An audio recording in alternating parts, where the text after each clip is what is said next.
Chers auditeurs, bonjour. Aujourd'hui, nous sommes avec Philippe Besson. Bonjour Philippe. Bonjour. Qui va nous parler de son ouvrage Un soir d'été. Absolument. Un récit autobiographique. Voilà, récit autobiographique. Donc, alors, on sait tous que le problème des autobiographies, c'est que quand on les écrit des années après, on a cette subjectivité. Oui. Mais ce roman, on a la sensation à la lecture que vous l'avez toujours eu en vous. Oui, je le porte depuis longtemps. C'est une histoire qui me hante et c'est précisément parce qu'elle me hante que je finis par l'écrire des années après. Le regret et le remords sont souvent de puissants vecteurs pour se mettre à la table d'écriture. Et c'est ça sans doute qui m'a animé quand j'y suis allé. Mais la patine du temps permet aussi qu'on sorte justement du seul récit, qui n'a pas forcément beaucoup d'intérêt, pour espérer entrer dans le champ de la littérature.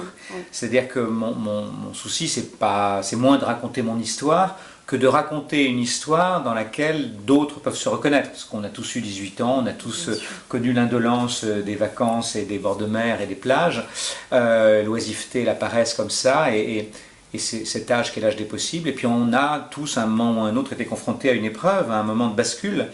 Et c'est ça que je voulais raconter. Donc au moins le temps a permis que je sorte un peu du strict champ du récit pour entrer dans celui du roman ou du romanesque. Oui. Voilà. Et alors, on sait que l'écriture est thérapeutique. Est-ce que ce roman, justement, vous a apporté une certaine thérapie et peut-être une guérison ?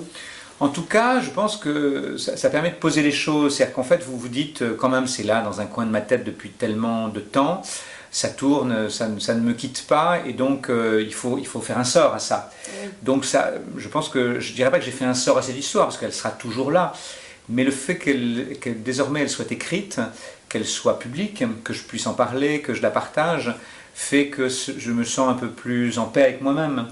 J'ai l'impression aussi d'avoir rendu hommage aux disparus. Il y a cette idée-là, c'est-à-dire qu'au fond, ce disparu n'était connu que de moi et de la petite bande que nous étions cet été-là, et tout d'un coup, là aussi, il entre dans le champ public. Exactement. Donc ça veut dire qu'il existe pour les autres. Donc c'est une façon de contrer sa disparition, c'est une façon de contrer sa mort, de se dire, enfin, ou en tout cas son absence, on va dire ça comme ça, parce que c'est vrai que on ne se résout pas à l'absence des gens. Et donc on écrit des livres pour croire qu'ils sont encore présents. Et donc voilà, de ce point de vue-là, ça m'a fait plaisir et ça m'a fait du bien d'aller chercher cette présence. On les réincarne aussi en écrivant. Bien sûr. Et est-ce que ça peut être aussi interprété comme une bouteille à la mer ? Parce que finalement on ne sait pas. Oui. Donc en ne sachant pas, on se dit peut-être que. Peut-être que... Oui, parce qu'il faut dire qu'effectivement, donc, cet été-là, oui, donc voilà, maintenant on va parler du roman. Nous sommes une bande de jeunes gens de 18 ans qui se retrouvent pour les vacances dans l'île de Ré. Il y a là les piliers, les habituels. François, qui est mon ami d'enfance, que je connais donc depuis toujours. Christophe, qui est son ami et qui est devenu par le fait le mien. Cet adjoint, donc un jeune homme qui s'appelle Nicolas, qui vient de s'installer dans l'île de Ré peu de temps auparavant avec sa mère. Il n'y a pas de père dans l'histoire. Et puis arriveront des estivants, comme on dit, des Parisiens, des Dorifors, comme on les appelle, dans des termes peu fleuris finalement. Mais au fond, cette petite bande va exister, parce que c'est le temps de l'été, le temps des copains et de l'aventure, comme chantait François Hardy. Des premières amours aussi. Et des premières amours, et des émois, et des élans, voilà, donc il y a tout ça. Sauf qu'évidemment, l'un d'entre nous, va disparaître. Et cette disparition, elle survient en plus sans préavis et sans explication. Donc elle nous laisse dans un état de stupeur, d'incompréhension. Et donc oui, peut-être que quand on écrit une histoire comme ça, on envoie une bouteille à la mer. Oui, l'expression est assez bonne. Alors vous, d'autant plus de stupeur parce que vous savez dès le début, au fond de vous, qu'il a disparu. Oui. Vous avez ce ressenti. Et je le dis en plus au lecteur. C'est-à-dire que moi, ce qui m'importe, c'est de prendre le lecteur à témoin. J'ai toujours pensé qu'un livre, c'était au fond un contrat qu'on passait avec le lecteur, avec la lectrice. C'est-à-dire qu'on lui dit, je vais vous raconter une histoire, mais on lui donne un indice supplémentaire ou une information que les autres n'ont pas. Parce que c'est ça aussi, c'est que le lecteur, la lectrice entrent dans le livre en sachant ou en devinant quelque chose que les personnages ignorent. Donc le lecteur, la lectrice a un peu d'avance sur nous, les grands dadas et les grands bêtas que nous étions à 18 ans, et qui ne se doutent de rien, qui ne se doutent pas que le drame arrive, mais le lecteur, la lectrice sait qu'il y a quelque chose qui va arriver, que quelque chose ne s'est pas bien passé, en tout cas. Voilà. Et donc, c'est important pour moi. J'avais fait ça avec Paris-Briançon. Oui. Je faisais monter des gens dans un train de nuit entre Paris et Briançon et je disais aux lecteurs, vous attachez pas trop parce qu'il y en a quand même qui seront morts au petit matin. Donc évidemment, ça changeait la donne et ça m'intéressait qu'il y ait cette épée de Damoclès au-dessus de leur tête et qu'on ne l'oublie jamais. Parce que c'est vrai que c'est un livre sur la fin de l'innocence, Oui. sur la fin de l'insouciance. Donc je voulais montrer à quel point cette insouciance, elle est menacée, elle est en permanence menacée, elle est en danger. Et c'est ce danger que je rappelle en permanence. Ouais. Et ça, vous le montrez très bien, et notamment ce moment de bascule, où tant qu'on ne sait pas, il y a cette scène extraordinaire où François est en train de servir, donc Oui. vous découvrirez la scène, et donc Philippe arrive, il a une information, Oui. il faut qu'il la donne, et en fait il prend le temps, il l'observe et il se dit, mais là pour lui, tout va bien, et Oui. à partir du moment où je vais donner mon information, Oui, tout ira mal. tout ira mal. Ouais. Et c'est vrai que quand on reçoit une mauvaise nouvelle, on se dit, mais il y a 2 minutes, tout allait bien, il y a quelques secondes, Oui. et puis là, maintenant, et c'est vrai que, et ça, je trouve que vous le décrivez, mais alors d'une manière, c'est très... Ouais, mais moi, j'aime, sur un plan romanesque, fictionnel, j'aime bien ces moments de bascule. Je crois que c'était Paul Guimard dans les choses de la vie, mais je me trompe peut-être, qui écrit ma vie a basculé en 2 minutes et je voudrais savoir lesquelles sont ces 2 minutes. Et en fait, c'est ça, il y a cette idée que tout va bien, que on est dans l'insouciance, dans l'oisiveté, dans le désir. On croit que rien n'est grave, que rien n'est sérieux, que tout est possible. Et puis, juste après, on découvre que si, en fait, il y a des choses graves et sérieuses, que les possibles se sont refermés, comme une porte qui claque, au fond, ouais. et que on va faire connaissance avec un truc qu'on n'imaginait pas exister, qui s'appelle la finitude. Et donc, oui, il y a ça, il y a ce moment, tout d'un coup, où l'air change et plus rien n'est pareil après.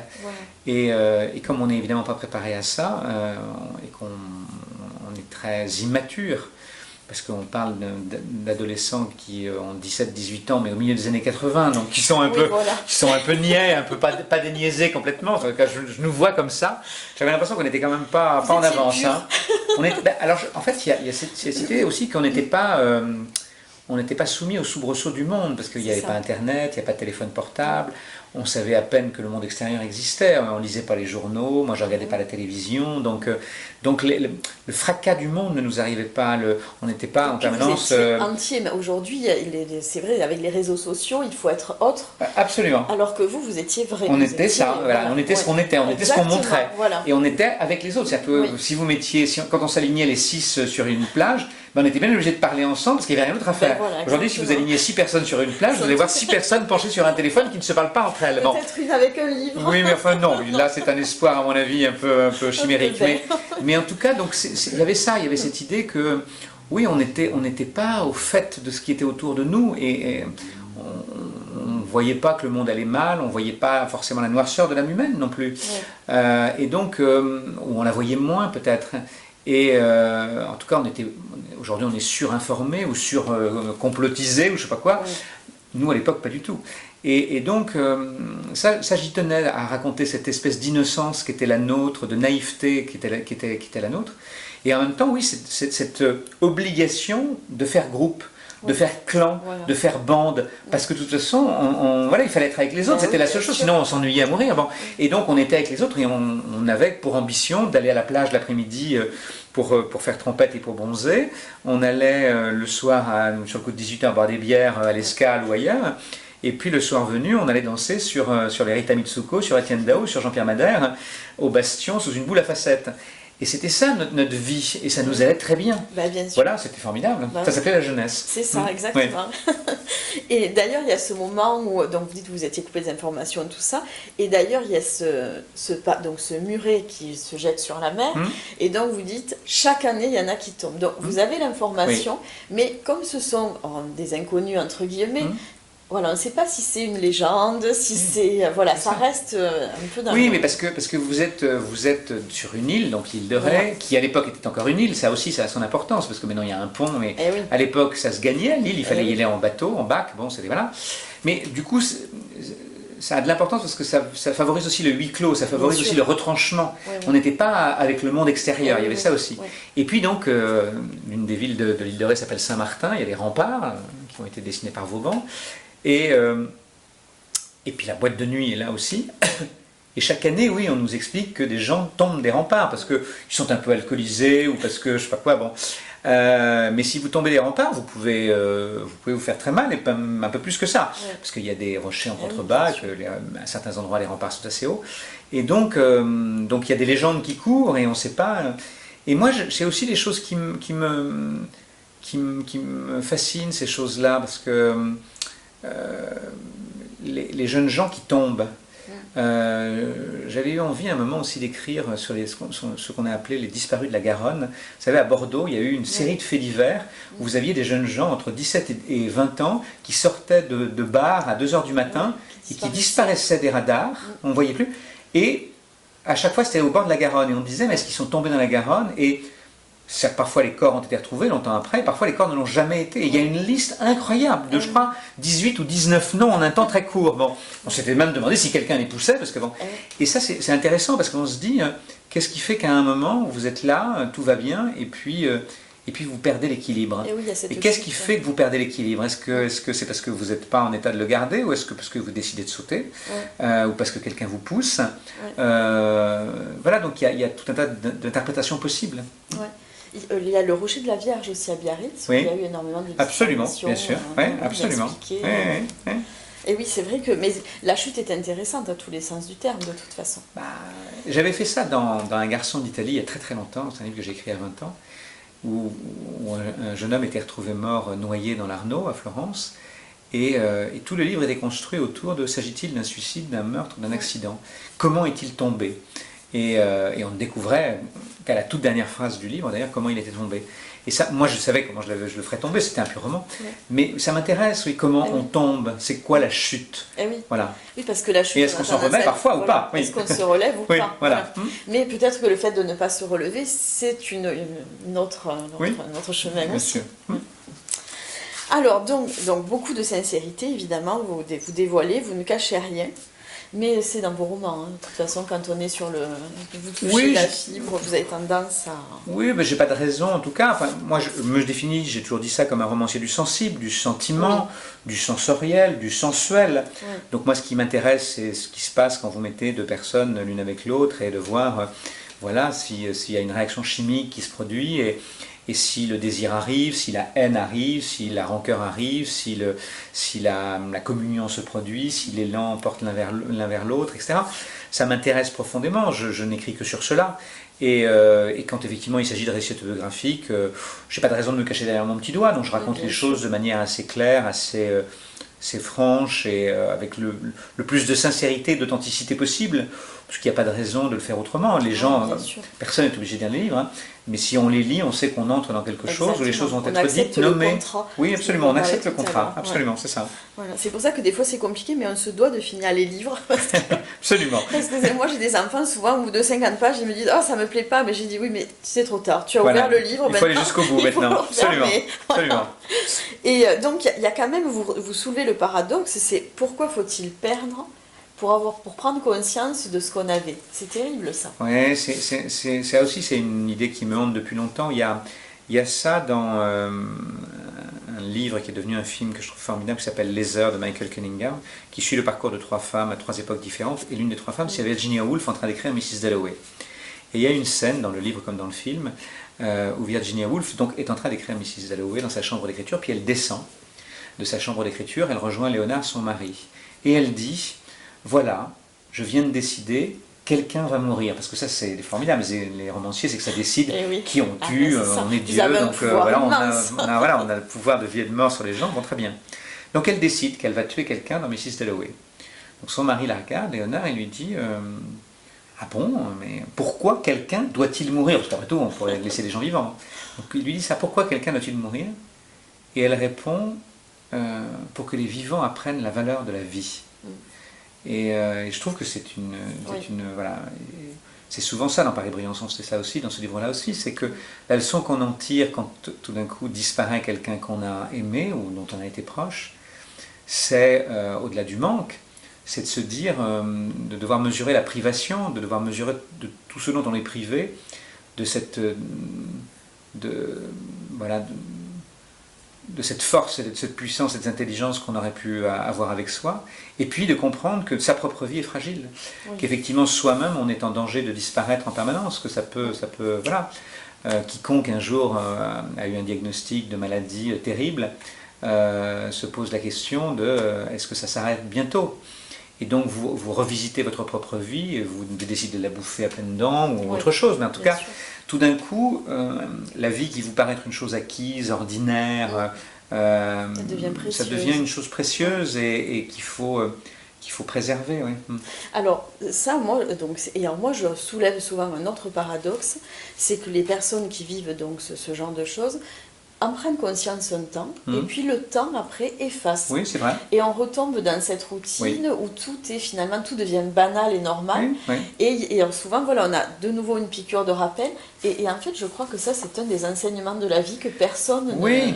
mais c'est peut-être ça la vie. Oui, mais c'est ça la vie. C'est-à-dire qu'on ne peut pas non plus vivre tout le temps en se posant la question de la valeur de la vie et en se posant la question de la douleur de devoir la perdre un jour ou de voir des amis disparaître, etc. Parce que si on vivait en permanence avec cette espèce d'épée de Damoclès au-dessus ce serait un enfer. Donc il y a un moment où on s'éloigne de ça, de ce choc qu'on a reçu, et puis on rentre dans la vie normale, ordinaire, on croit que les choses sont acquises, bon voilà. Et puis, il y a toujours une autre piqûre de rappel qui revient, donc voilà, c'est pas grave. Mais c'est ça, c'est le cycle de la vie, c'est comme ça. Mais comme quand on a été très malade, et puis finalement, quand la maladie s'éloigne, on se dit c'est bon, c'est pas pour ce coup-ci. Et puis peut-être que ça reviendra, donc voilà. Oui, on ne sait jamais. On ne sait jamais. Donc je tenais à dire, voilà, il se tient dans l'ignorance, donc dans l'innocence encore. Je songe que c'est un état magnifique, l'innocence, et qu'on ne s'en rend compte que lorsqu'on l'a perdu.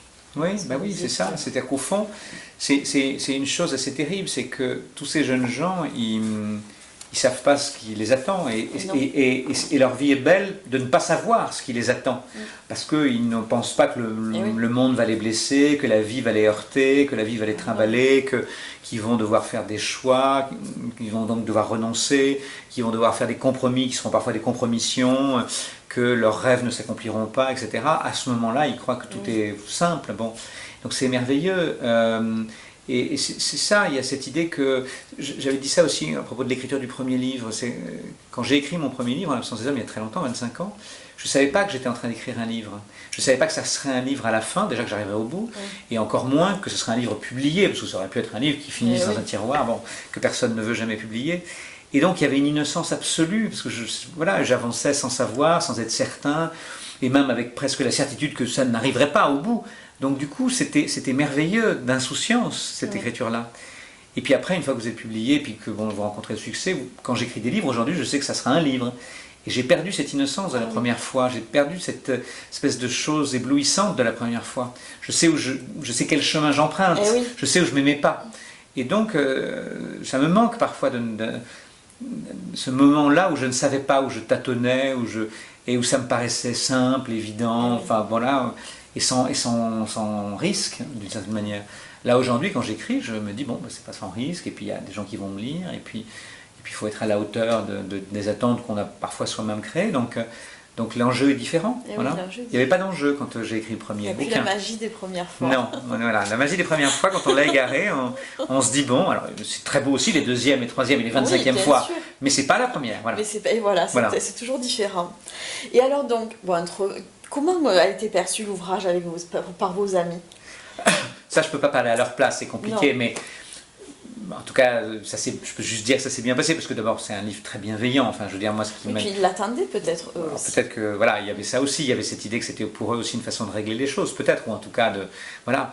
Mais non, sans en dévoiler davantage, c'est surtout l'idée que je crois qu'ils étaient heureux de figurer dans un livre, c'est toujours, voilà. Oui. Comme, encore une fois, mon livre est très bienveillant, il n'y a aucun règlement de compte, au contraire, c'est plutôt une façon de dire du bien d'eux et de dire à quel point je les ai aimés, à quel point ils ont compté pour moi. Oui, puis c'est vraiment une période de votre vie où on sent que c'est... oui, j'étais très joyeux, ça allait très bien, bien sûr. Et donc il y avait ça, il y a l'idée que tout d'un coup, ça nous a fait à tous une cure de jouvence. Et en même temps, il y a un truc assez intéressant sur la mémoire, c'est-à-dire que ce qui est curieux, c'est que... en même temps, quand vous confrontez vos souvenirs, vous avez vécu la même scène et vous la raconteriez pas de la même oui, manière. ça, C'est ça qui est drôle, c'est qu'en fait, ouais. on se dit, mais ça s'est vraiment passé comme ça. Mais je dis, mais bien sûr, c'est passé comme ça.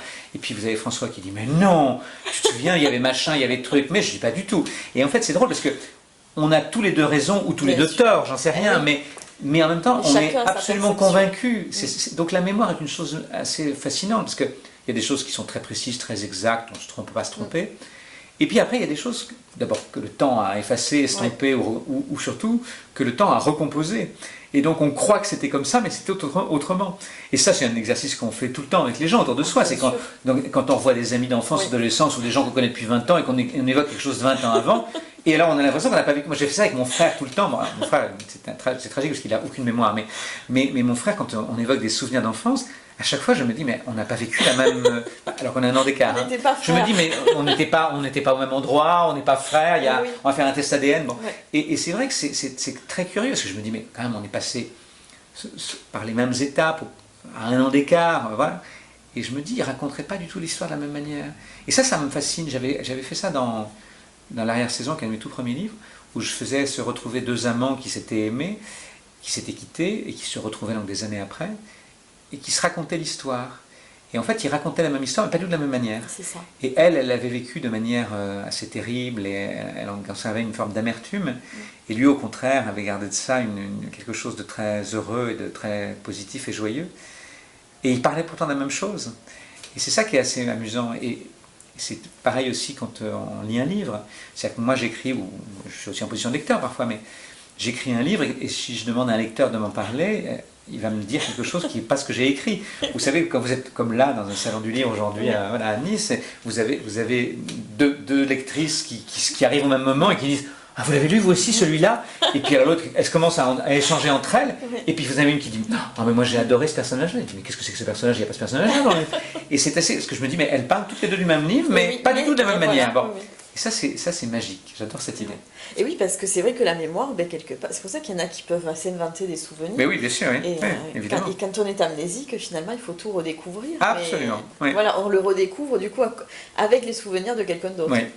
Mais c'est vrai que sur les salons du livre, c'est terrible. Moi, hier après-midi, j'étais là sur le stand de Grégoire Delacour, et alors il y avait deux personnes qui parlaient du même livre, mais c'était pas du tout. Mais voilà, mais c'est fascinant, mais c'est fascinant. C'était pas du tout la même histoire. Et voilà, et pourtant ils ont lu le même livre. Oui, mais ça c'est formidable. Ah, mais oui, c'est pas quelque chose d'inquiétant. Moi je trouve que c'est parce que ça veut dire qu'au fond, on prend les livres avec ce qu'on est. Et nos lectures sont empreintes de notre personnalité, de notre caractère, de notre tempérament, de notre propre histoire, de notre vécu, des choses qu'on a traversées.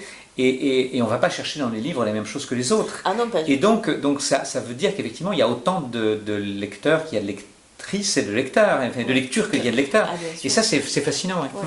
D'ailleurs, même nous, on lit un livre, on relit 10 ans après, on comprend. C'est pas la même chose, je suis d'accord. Oui, absolument. Moi, je relis Madame Bovary tous les 5 ans. Ah oui, c'est pas la même chose aujourd'hui que quand on l'a lu à 18 ans. À la recherche non plus.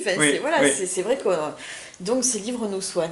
Oui. Qu'est-ce que vous lisez, vous? Qu'est-ce que vous aimez en tant que lecteur? Moi, j'aime bien mes contemporains. Je lis régulièrement mes contemporains parce que je trouve que la littérature française, elle est foisonnante. Donc, je lis Marie-Hélène Lafon, je lis Véronique Ovaldé, je lis Philippe Claudel, je lis Sylvain Prudhomme, je lis Laurent Godet, Delphine de Vigan, Arnaud Catherine. Je trouve qu'il y a, je pourrais en citer plein d'autres, mais il y a effectivement des choses extrêmement diverses, diverses, intéressantes. Laurent Godet, on a commencé au même moment. Quand je lis les livres de Laurent, il m'emmène toujours dans des endroits invraisemblables, des sortes d'épopées. Bon. Et donc non, parfois je lis ou relis des classiques. D'abord, je ne les ai pas tous lus, donc il y en a que je continue de découvrir. Et je fais comme vous, il y en a que je relis 20 ou 30 ans après, et je ne lis pas la même chose, donc c'est assez voilà. Mais en tout cas, je trouve que la littérature contemporaine française est assez riche et diverse. Oui, c'est vrai. Oui, c'est très très riche. Le prochain? Ben, je viens de le rendre là, mais je ne vous en dirai rien. Et non, bien et non, sûr. jamais, je serais muet comme une tombe. Mais ça y est, je viens de le rendre, donc il sortira en janvier 2025. Bon, donc plus que quelques mois à attendre. Non, voilà, c'est très, c'est imminent, c'est imminent. Et puis l'attente, voilà, l'attente est formidable, ça fait monter voilà. le désir. Puis en plus, on va pouvoir relire vos autres ouvrages en attendant. Absolument. Donc, il y en a pas mal. Donc, il y en a 23, oui. Voilà. Je commence à être un vieil écrivain. Ça. Non. Donc, Un soir d'été de Philippe Besson. Et bon, on attendra le prochain. Alors, est-ce que c'est un fait réel qui est arrivé ou ça on peut pas dire non plus? C'est inspiré en tout cas de quelque chose de réel, oui, on va dire ça. Parce voilà. qu'avec le précédent, ceci n'est pas un fait divers, on était dans le réel. Absolument. Oui. D'ailleurs, à lire absolument aussi. Merci. Merci infiniment Philippe, à Merci très bientôt. À vous. À bientôt. Merci, au revoir.